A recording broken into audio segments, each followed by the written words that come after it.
టమాటా పప్పు కోసం ఒక గిన్నె తీసుకొని అందులో నూనె వేసి నూనె వేడెక్కిన తర్వాత ఆవాలు జీలకర్ర ఆనియన్స్ కూడా వేయాలి. ఆనియన్స్ వేడి అయిన తర్వాత పచ్చిమిర్చి వేసి మంచిగా వేపాలి. అందులో కర్రీ లీవ్స్ కూడా వేసి మంచిగా వేపాలి. అండ్ ఒక స్పూన్ అల్లం పేస్ట్, ఒక స్పూన్ పసుపు వేసి మంచిగా వేగిన తర్వాత నేను తీసుకున్నదైతే పెసరపప్పు, అందులో పెసరపప్పు వేసి కలుపుతున్నాను.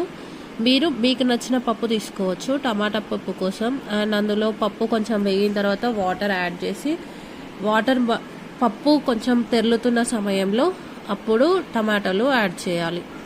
టమాటాలు పప్పు మంచిగా ఉడికిన తర్వాత కొద్దిసేపటికి ఉడుకుతుంది. ఎట్లా అంటే టమాటాలు అనేవి మెత్తబడిపోతాయి. అండ్ టమాటాలు మెత్తబడిన తర్వాత అందులో టమాటా కొంచెం మెత్తబడిన తర్వాత అందులో కొంచెం చింతపండు రసం వేసి కలపాలి.